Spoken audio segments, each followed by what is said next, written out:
এটা হলো ড্রাই আইস, কিন্তু আপনি জেনে অবাক হবেন এটা কোনো বরফ না, এটা হলো কার্বন ডাই অক্সাইড। এটাকে জ্বালানোর চেষ্টা করা হলে এটা কোনোভাবে জ্বলে না, কেননা কার্বন ডাই অক্সাইডের মধ্যে অক্সিজেন থাকে না, যার কারণে কার্বন ডাই অক্সাইডের মধ্যে আগুন লাগে না। উল্টো কার্বন ডাই অক্সাইড আগুনকে নিভিয়ে ফেলে, কেননা আমরা আগুন নেভানোর জন্য যে গ্যাস ব্যবহার করি সেই গ্যাসের নামই হলো কার্বন ডাই অক্সাইড। আমরা যখনই বরফের মতো দেখতে কার্বন ডাই অক্সাইডের মধ্যে আগুন লাগিয়ে দিই তখন কার্বন ডাই অক্সাইড গ্যাস হয়ে আকাশে উড়ে যায়। তাছাড়া যখনই কার্বন ডাই অক্সাইডকে পানির মধ্যে দেওয়া হয় তখন কার্বন ডাই অক্সাইড গ্যাস হয়ে যায়, এরপরে ধোঁয়ার মতো আকাশে উড়ে চলে যায়। আজকের পর থেকে আপনি আর কখনোই সূর্যের আলোকে হালকাভাবে নিবেন না, কেননা সূর্যের আলো কতটা পাওয়ারফুল আজকে এই ভিডিওর মাধ্যমে আপনি জেনে যাবেন। এই ভিডিওতে আপনি একটি আয়নাকে দেখতে পাচ্ছেন, কিন্তু এটা কোনো সাধারণ আয়না নয়, অনেকগুলো আয়নাকে একত্রিত করে এই শক্তিশালী আয়নাটাকে তৈরি করা হয়েছে। আর এই শক্তিশালী আয়নাটা সূর্যকে একত্রিত করতে পারে। যখন এই আয়নার আলো একটি পাথরের উপরে রাখা হলো তখন এই পাথরটা আস্তে আস্তে জ্বলতে শুরু করলো। এই আয়নাটির আলো শক্তিশালী লোহাকে পর্যন্ত গলিয়ে ফেলতে পারবে। আপনি কি জানেন সিরাপ, পানি আর তেলকে একই গ্লাসে রেখে দিলে কি হবে? যদি আপনি এমনটা করেন তাহলে তিনটা জিনিসই আলাদা আলাদা হয়ে যাবে, কেননা তেল সবচেয়ে বেশি হালকা, সেজন্য তেল সবার উপরে চলে যাবে। আর সিরাপ হলো সবচেয়ে ভারী তরল পদার্থ, সেজন্য সিরাপ সবার নিচে চলে যাবে। আর পানি সবার মাঝখানে রয়ে যাবে। আর এটাকে বিজ্ঞানের ভাষায় ডেনসিটি বলা হয়। আপনি চাইলে এটাকে বাড়িতেও পরীক্ষা করে দেখতে পারেন। এমন ইনফরমেটিভ ভিডিও দেখার জন্য আমাদের সাথে থাকুন।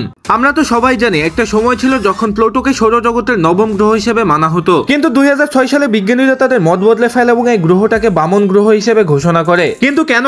চলুন আমি আপনাকে বলছি। প্লুটোর কক্ষপথে অনেক বড় বড় পাথরের উপস্থিতি রয়েছে, কিন্তু প্লুটো এগুলোকে সরাতে পারে না। কিন্তু অন্যান্য গ্রহগুলো তাদের কক্ষপথকে নিয়ন্ত্রণ করতে পারে, আর প্লুটো এটা করতে পারে না। তাছাড়া প্লুটো সূর্যের চারপাশে ঘুরতে সক্ষম। আবার অন্যান্য গ্রহের মতো প্লুটো তার আকৃতি গোলাকার করে ফেলতে পারে, কিন্তু প্লুটো শুধু পারে না তার কক্ষপথে থাকা বড় বড় পাথরগুলোকে সরাতে, যার কারণে বিজ্ঞানীরা প্লুটোকে বামন গ্রহ হিসেবে ঘোষণা করেন। কিন্তু এই বামনটা আবার কি? যাও গিয়ে গুগলে সার্চ করে দেখো। আপনি কি কখনো ভেবে দেখেছেন সৌরজগতের প্রতি 1 সেকেন্ডে কি কি হতে পারে? সৌরজগতের প্রতি 1 সেকেন্ডে 120টি ব্ল্যাক হোল তৈরি হয়ে যায়। 1200-এরও বেশি তারা 1 সেকেন্ডে ভেঙে চুরমার হয়ে যায়। তাছাড়া প্রতি সেকেন্ডে 60,000-এরও বেশি তারা নতুন ভাবে তৈরি হয়ে যায়। Milky Way galaxy 1000 kilometre travel করে 500 মিটার বেড়ে যায়। আলো প্রায় 3 লাখ কিলোমিটার দূরে চলে যায়। অ্যান্ড্রোমিডা গ্যালাক্সি প্রতি সেকেন্ডে আমাদের দিকে 120 কিলোমিটার পর্যন্ত চলে আসছে। আর এই সবকিছু শুধুমাত্র 1 সেকেন্ডে ঘটে যাচ্ছে।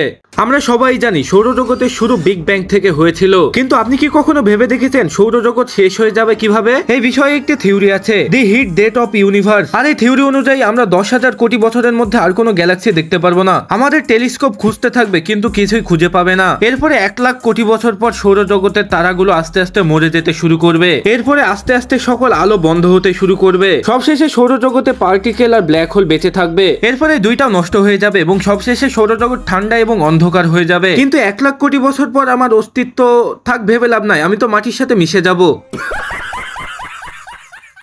যখন এই লোকটা তার হাতে থাকা বলটিকে পানির উপরে রেখে দেয় তখন বলটি পানির উপরে দাঁড়িয়ে যায়। কিন্তু কিভাবে? আসলে এমনটা হতে পারছে নিউটনের তৃতীয় সূত্রের কারণে, কেননা যখন বল উপরে আছে তখন গ্র্যাভিটির কারণে বলটি নিচে আসতে যাচ্ছে, আর এদিকে নিচে থেকে উঠে আসা পানি বলটিকে উপরে যাওয়ার জন্য ফোর্স করছে, যার কারণে বল এবং পানির ফোর্স সমান হয়ে গেছে। এবার মজার ব্যাপার তো এটাই, যখন বলটি তার ডিরেকশন চেঞ্জ করতে যাবে তখন পানি তাকে আবারও মাঝখানে নিয়ে চলে আসবে, যাতে করে বলটি আবারও পানির মাঝখানে দাঁড়িয়ে যেতে পারে। আর এই সবকিছু হাইড্রোডাইনামিক লেভিটেশনের কারণেই হচ্ছে।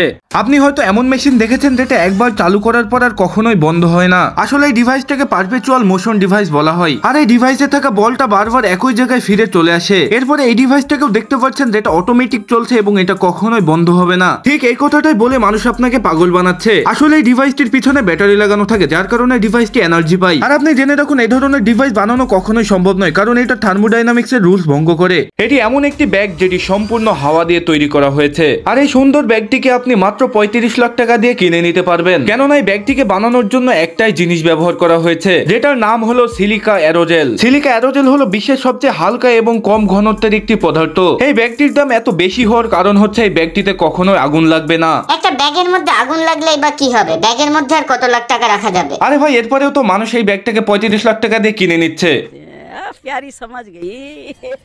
গাইজ, এই সিলিকা অ্যারোজেল শুধুমাত্র ব্যাগ বানানোর জন্যই ব্যবহার করা হয় না, এটাকে রকেটের মধ্যেও ব্যবহার করা হয়, যাতে করে রকেটের মধ্যে আগুন না লেগে যায়। এখানে পানিটাকে প্রথমবার দেখলে মনে হবে এই পানিটা বরফে জমে গেছে, কিন্তু না, আপনি যেটা দেখতে পাচ্ছেন এটা সম্পূর্ণ ফিজিক্সের কারণে হচ্ছে। আর এটাকে ফিজিক্সের ভাষায় ল্যামিনার ফ্লো বলা হয়। আর এই ল্যামিনার ফ্লোর মাধ্যমে পানি চলাচল করে। এটাকে আপনি দেখে বুঝতেই পারবেন না এটার মধ্য দিয়ে পানি চলাচল করছে। যেমনটা আপনি ভিডিওতে দেখতে পাচ্ছেন, পানিটাকে দেখে মনে হচ্ছে পানিটা বরফে জমে গেছে, কিন্তু আসলে ল্যামিনার ফ্লোর কারণে পানিটা প্রবাহ হচ্ছে। আর আপনি চাইলে ল্যামিনার ফ্লো বাড়িতেও তৈরি করতে পারবেন। সেজন্য একটি বেলুনের মধ্যে পানি নিয়ে বেলুনের উপরে টেপ লাগিয়ে দিতে হবে। কিছুক্ষণ পরে টেপের মাঝখানে কানা করে দিলে দেখতে পারবেন ল্যামিনার ফ্লো। আর এই ধরনের ইনফরমেটিভ ভিডিও দেখার জন্য আমাদের সাথেই থাকুন। কোন প্রাণী ততক্ষণ পর্যন্ত বেঁচে থাকে যতক্ষণ পর্যন্ত তার মাথার মধ্যে ব্লাড সার্কুলেট হতে থাকে। এই জিনিসটাকে পরীক্ষা করার জন্য 1940 সালে বিজ্ঞানীরা একটা পরীক্ষা করেছিল, যেখানে বিজ্ঞানীরা মরা শিয়ালের মাথায় আর্টিফিশিয়াল ব্লাড এবং অক্সিজেন সাপ্লাই করছিল। এরপরে ওটাই বিজ্ঞানীরা দেখতে পেয়েছিল যেটা তারা আশা করেছিল, শিয়ালটি জীবিত হয়ে গেছিল। বিজ্ঞানীরা যখনই শিয়ালটির মাথার কাছে হাতুড়ি মারছিল তখন শিয়ালটি রিয়াক্ট করছিল। এভাবেই শিয়ালটি প্রায় 2 ঘন্টা পর্যন্ত জীবিত ছিল। কিন্তু এটা করার কারণে প্রাণীরা আরো বেশি কষ্ট পাবে, যার কারণে এটাকে সম্পূর্ণভাবে ব্যান করে দেওয়া হয়।